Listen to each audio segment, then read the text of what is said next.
Ontem, uma famosa deputada que conhecemos, de um famoso partido que conhecemos, afirmou que vários caixões estavam sendo enterrados sem ninguém dentro.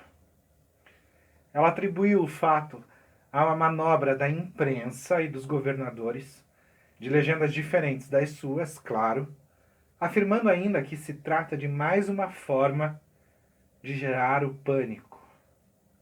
Segundo ela, o pânico é uma forma de alguém lucrar. O resultado disso é um filme de terror.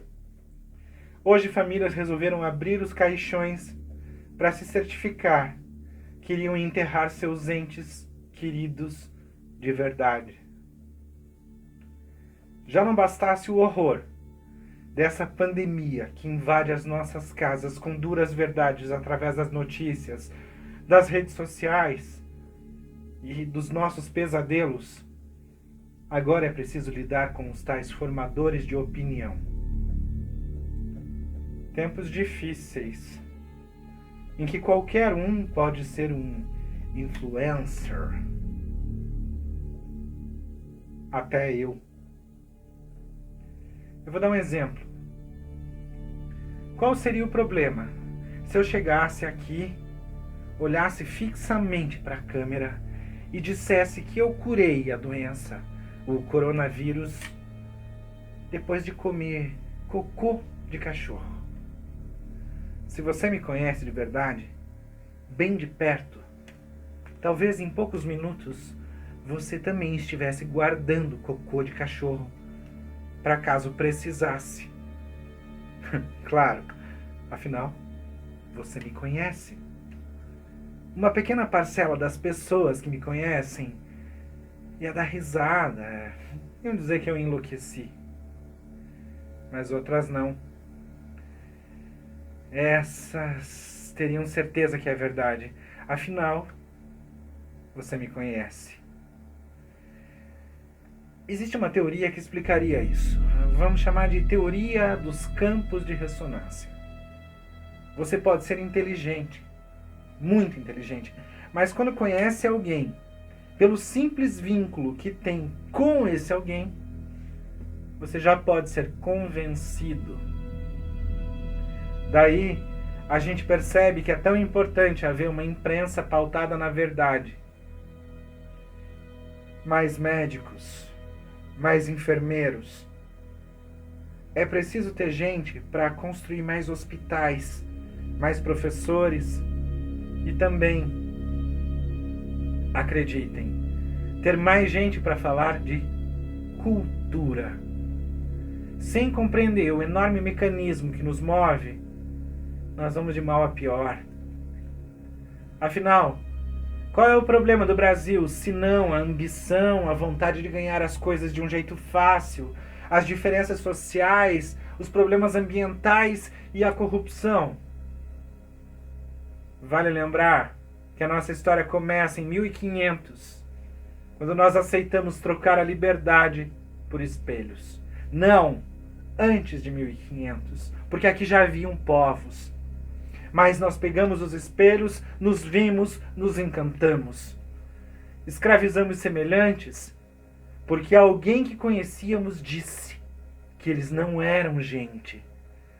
Aliás, quantos foram mortos por esse motivo, por serem tão diferentes, a ponto de alguém que nós conhecemos observar essas diferenças? Ou então, quantos sobreviveram porque alguém que conhecemos tinha culturas capazes de curar, de ajeitar, de proteger? Mais tarde, com a chegada da família real, muitos de nós deixamos nossas casas para dar conforto aos nobres de Portugal. Você já assistiu o filme Carlota Joaquina, a Princesa do Brasil, o filme de Carla Camurati? Nos empilhamos em cortiços, porque já que não tínhamos mais casa, para nos proteger devíamos ficar próximos dos que nós conhecíamos, mesmo que eles pensassem diferente. Era a única solução. Com o fim da escravidão, fomos às terras que não eram de ninguém, porque não produziam o banhado, a areia, o morro. E aí nas favelas começamos a conviver com os que conhecíamos, mesmo que eles pensassem diferente. Afinal, era a única solução. E de tanto não ter solução, a gente sempre foi na onda de alguém que conhecia, porque os outros que nós conhecemos são sempre, ou quase sempre, mais inteligentes. Muitos de nós passamos a acreditar num Deus que um conhecido disse ser o verdadeiro, e acreditamos nas simpatias milagrosas que um conhecido já testou e deu certo. Isso é cultura, é a capacidade de compreensão, de discernimento, de senso crítico. Isso é cultura. E aí nós demonizamos a cultura. Dizemos mal dos artistas, vagabundos. Dizemos mal do Buarque, do Gil, do Caetano, com letras políticas, petistas, safados, esquerdopatas. Inventamos que as escolas ensinam ideologia de gênero, que doutrinam para o comunismo, que querem destruir a sua família. Dizemos que os livros têm muito texto, que filmes bons são só as comédias hollywoodianas. Amaldiçoamos as galerias de arte, as manifestações artísticas populares, a poesia marginal. Desconsideramos a imprensa. O maior noticiário não presta, a maior televisão não vale nada, a rádio mais ouvida é vendida, o jornal mais impresso é imparcial. Insistimos, há balbúrdia nas universidades públicas, maconheiros. Cortamos verbas de pesquisa, não acreditamos na ciência, desacreditamos na polícia e no judiciário. Insistimos, os viados, que são os mais unidos em busca de direitos que qualquer outro grupo, são uma ameaça à moral. Endeusamos apenas a casa de Deus, as igrejas, mas não de qualquer Deus, do meu Deus, do que eu acredito, do que pune e castiga, o que eu e os meus conhecidos achamos que deve ser punido e castigado.